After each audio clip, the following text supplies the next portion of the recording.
Veliki pozdrav i dobrodošli na naš kanal. Benjamina Netanyahua su napustile sve karte koje je imao. Izraelski premijer, čovjek koji je decenijama igrao na najvišem mogućem nivou, sada je u situaciji kakvu nije imao nikada. Visoki politički izvor otkrio za Isle Monitor, Netanyahu privatno smatra nadolazeći američko-iranski pakt totalnom katastrofom i krivicu u potpunosti svaljuje na Donalda Trumpa. I ne samo to. Netanyahov očaj je toliko dubok da sada u privatnosti čezne za vremenima, kako navode, Joea Bidena, pa čak i Baracka Obame, ljudi sa kojima se otvoreno sukobljavao godinama unazad. Jedan od Netanyahovih najbližih saradnika rekao za Isle Monitor, citiram ga: "Ovog puta premijeru su ruke vezane. Potpuno je paralizovan i zna da neće moći ništa da učini, čak i ako sporazum bude potpisan između Sjedinjenih Država i Irana. Ostaće katastrofa koju ga sada definiše. To je potpuno otkrovenje. Čovjek koji je navikao da u posljednjem trenutku preokrene bilo kakvu situaciju nema više aduta. Nema tajnih sastanaka koji će poništiti ono što dolazi. Nema poziva u Washington koji će sve vratiti na staro. Ruke su mu faktički vezane." Ali ono što dolazi je američko-iranski sporazum koji još uvijek nije finalizovan, ali koji je već izazvao potres u Tel Avivu. Kako piše u izvještaju britanskog Daily Maila, Donald Trump je u petak uveče objavio na svojoj mreži Truth Social da ide u situacionu sobu, nervni centar Bele kuće za globalne krize, da donese konačnu odluku. Postavio je 3 crvene linije koje Iran mora da ispuni. Prva, Iran se mora zakleti da nikada neće imati nuklearnu bombu. Druga, mora da preda sav obogaćeni uranijum. Treća, Ormuski Moreus mora biti odmah otvoren bez putarina za neograničen brodski saobraćaj u oba smjera. U istom izvještaju ljudi navodi se da su izvori rekli da je na pomolu dogovor o produženju primirje na još 60 dana. Primirje je na snazi od početka aprila. Taj dogovor bi omogućio nastavak isporuka nafte i gasa kroz Ormuski Moreus, dok pregovarači rešavaju teška pitanja, pre svega iranski nuklearni program. Ali glavni iranski pregovarač, Mohamed Baker Kalibaf, već je izrazio sumnju.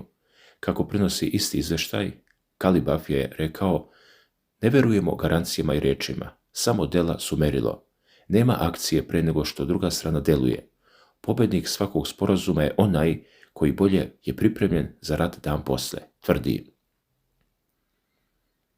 U međuvremenu, iranska poluzvanična novinska agencija Fars, pozivaju se na upućene izvore, navodi da su Trumpove najnovije izjave o potencijalnom sporazumu mešavina istine i laži i pokušaj da se prikaže izmišljena pobjeda.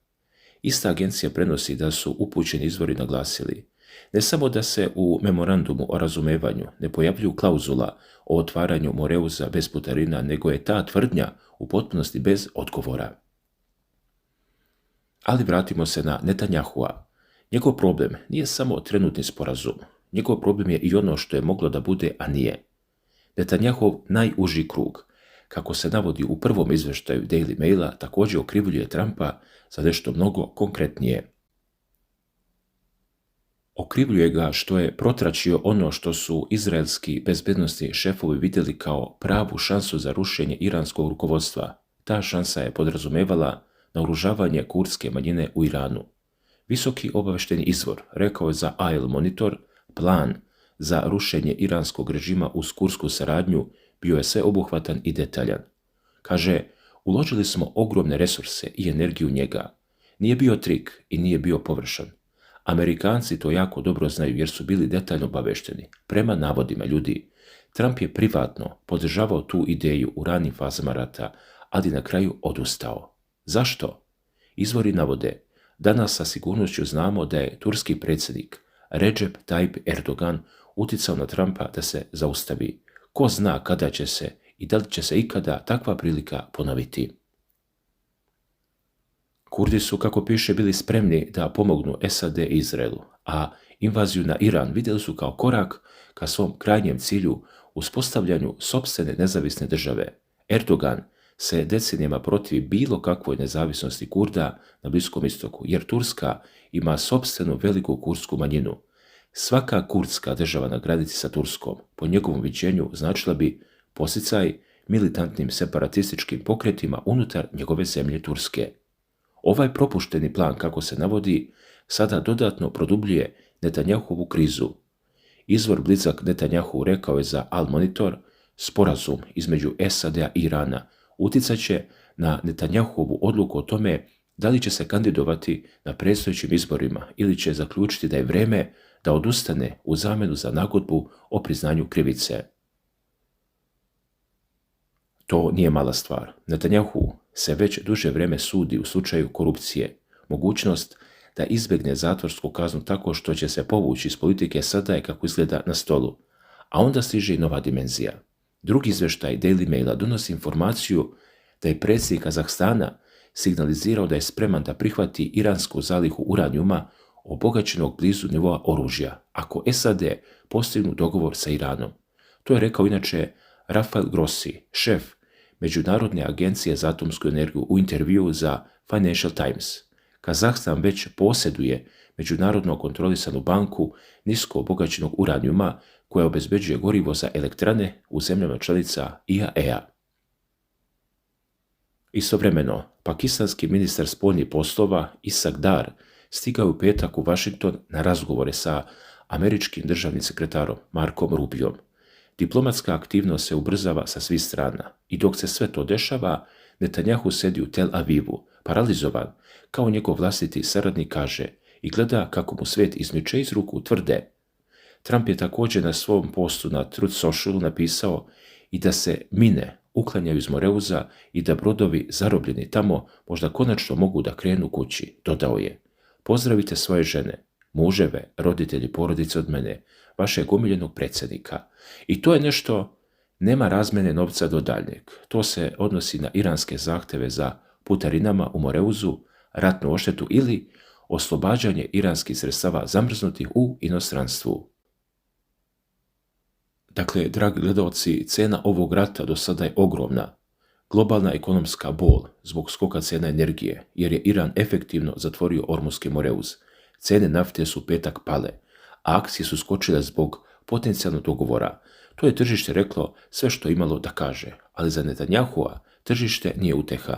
Njegovi saveznici su mu okrenuli leđa, njegove šanse za rušenje iranskog režima su propale i sada čeka besan i paralizovan dok Trump u Washingtonu donosi konačnu odluku. Dalje, a kako prenosi Daily Mail, glavni iranski pregovarač Mohamed Bakir Galibaf već je stavio do znanja da Teheran ne veruje nikome. Njegova izjava je kratka i oštra. Ne verujemo garancijama i riječima, samo dela su merilo. Nema akcije pre nego što druga strana deluje. To nije pregovaračka taktika, to je hladna računica ljudi koji su izgubili hiljade svojih i koji sada gledaju svaku reč koja im dolazi iz Washingtona. Galibaf je dodao i nešto što potpuno menja način na koji treba gledati na bilo kakav dogovor. Pobjednik svakog sporazuma je onaj koji je bolje pripremljen za rat dan posle. Razmislite o tome. Dok Amerika gleda na sporazum kao na kraj sukoba, Iran na njega gleda kao na predah, kao na vrijeme koje treba iskoristiti da se dovede u red ono što je razbijeno. Međutim, dragi gledalci, ono što jeste u memorandumu, prema pisanju agencije Fars, jeste dogovor o oslobađanju 12 milijardi dolara iranske zamrznute imovine. To je ogroman novac i to je ono što Iran želi natrag. Ne reči, ne obećanje, već svoj novac nazad. Sada se postavlja pitanje, zašto bi Amerika pristala na to? Odgovor leži u onome što se dešava na terenu. Rat je odneo, kao što znamo, hiljade života, uglavnom u Iranu i Libanu. Cene energije su skočile do neba, zato što Iran efektivno zatvorio Ormuski Moreuz. Svaki brod koji je pokušao da prođe, rizikovao je da naleti na minu ili da bude meta napada. To je gušilo svjetsku ekonomiju i zato cene nafte padaju čim se pomene mogućnost dogovora. Tržište u petak reagovalo trenutno, nafta je pala. Akcije su skočile jer tržište želi kraj neizvjesnosti. Dakle, dragi gledalci, kao što vidite, situacija oko Irana ulazi možda u neku završnu fazu, mada još uvijek ništa nije potpuno rešeno i daleko smo od toga da možemo reći da je sve završeno. Pred nama je još mnogo pitanja, mnogo nepoznanica i mnogo poteza koji tek treba da budu povučeni. Pre svega, sada se pažnja usmerava na Ormuski Moreus i njegovu punu stabilizaciju, jer je upravo taj prostor jedan od najvažnijih za svetsku trgovinsku trgovinu energentima. Nakon toga, svi očekuju naredne korake koji bi mogli da vode ka konačnoj verifikaciji i sprovođenju eventualnog mirovnog sporazuma između Irana i Sjedinjenih Američkih Država. Naravno, do toga ima još dosta posla i mnogo stvari mora da se poklopi kako bi taj proces zaista uspeo. Međutim, dok se na jednoj strani govori o smirivanju situacije, na drugoj strani vidimo da tenzije nisu nestale. Naprotiv, posebno se mnogo govori o položaju izraelskog premijera Benjamina Netanyahua. Ako posmatramo čitavu situaciju sa strane, potpuno neutralno i bez navijanja za bilo koju stranu, postavlja se pitanje kako će se on politički izvući iz svega onoga i kako ga budućnost očekuje. Poznato je da se protiv njega vode različiti pravni i politički procesi i da je pod velikim pritiskom međunarodne javnosti. Također, dolaze kritike iz brojnih država i političkih centara moći. Sve to zajedno stvara sliku veoma složene i teške situacije za čoveka koji se već dugo nalazi na čelu Izraela. Naravno, ne treba zaboraviti da govorimo o lideru države koja ima veoma snažne institucije i veoma moćne bezbednosne i vojne kapacitete.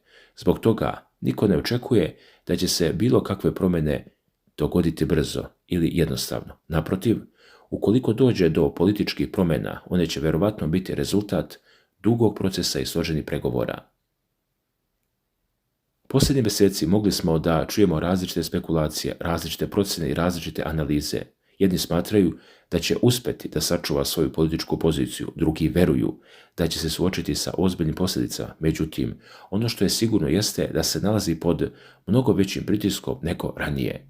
Posebno interesantan odnos između Donalda Trumpa i Benjamina Netanyahua. U javnosti često možemo da vidimo prijateljske poruke, osmehe i diplomatske izjave, ali pojedini mediji i analitičari posljednjih mjeseci ukazuju na to da između njih postoji određena neslaganja oko pojedinih strateških pitanja. Koliko su ta neslaganja velika i koliko utiču na buduće odluke, to za sada niko ne može sa sigurnošću da kaže. Zato se sve češće postavlja pitanje da li bi Trump mogao da pomogne Netanyahu u narednom periodu ili će prije svega gledati interese svoje administracije i sopstvene političke ciljeve. To je jedno od pitanja na koje ćemo odgovor dobiti tek u narednim mjesecima. A ono što možemo da kažemo jeste da se Bliski istok nalazi u jednom veoma osjetljivom trenutku. Mnogo toga se promenilo za relativno kratko vrijeme. Mnogi planovi koji su delovali mogući pre samo nekoliko mjeseci danas izgledaju potpuno drugačije. Geopolitička slika regiona menja se iz dana u dan, a samim tim menjaju se i pozicije svih ključnih aktera. Zbog toga je veoma važno da svaku informaciju posmatramo hladne glave, da proveravamo izvore i da ne donosimo zaključke unaprijed. U vremenu kada informacije putuju brže nego ikada, lako je izgubiti širu sliku i fokusirati se samo na pojedinačne događaje. Međutim, upravo šira slika često otkriva ono što je najvažnije. Mi ćemo kao i do sada nastaviti da pratimo sve događaje i da vam donosimo najvažnije informacije. Trudit ćemo se da različite vesti povežemo u jednu celinu kako biste lakše razumjeli šta se zaista dešava i kako pojedini događaji utiču na druge. Dragi gledalci, sada je red na vas. Napišite nam u komentarima šta vi mislite o cijeloj ovoj situaciji, kako vi vidite budućnost odnosa između Irana i Amerike. Da li vjerujete da će doći do trajnijeg mira ili mislite da su pred nama novi izazovi? Kako procjenjujete položaj Izraela u svemu ovome? Kakva su vaše očekivanja kada je reč o Netanjahu?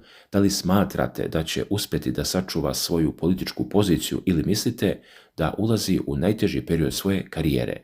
Vaše mišljenje nam je veoma važno. Bez obzira na to da li se slažete sa nama ili ne, ovdje su dobrodošli različiti stavovi, različita razmišljanja i različite analize. Upravo kroz takvu razmjenu mišljenja svi možemo bolje da razumemo složene procese koji se odvijaju pred našim očima. Također hvala vam na svim sugestijama, komentarima i porukama koje svakodnevno šaljete. Čitamo ih, pratimo i trudimo se da uvažimo što više vaših prijedloga. Naravno, nismo nepogrešivi. Dešava se da neka procjena bude bolja, neka slabija, da se određene informacije kasnije pokažu drugačijim nego što su izgledale u prvom trenutku. To je sastavni deo svakodnevnog praćenja geopolitike i međunarodnih odnosa. Ipak, ono što vam možemo obećati jeste da ćemo nastaviti da radimo maksimalno odgovorno i da ćemo se truditi da svaku temu obradimo što objektivnije i što detaljnije. Nije nam cilj da bilo koga ubeđujemo u određeni stav, već da vam predstavimo različite informacije, različite uglove gledanja i najvažnije događaje koji oblikuju svijet u kome živimo. Hvala vam što ste bili uz nas i u ovoj analizi. Hvala vam na poverenju, podršci i vremenu koje izdvajate da zajedno pratimo ovako važne teme. Čuvajte sebe i svoje porodice, ostanite informisani, ostanite uz naš kanal, a mi se vidimo veoma brzo u narednoj analizi sa novim informacijama i novim događajima koji bez ikakve sumnje već mijenjaju svijet pred našim očima. Svako dobro!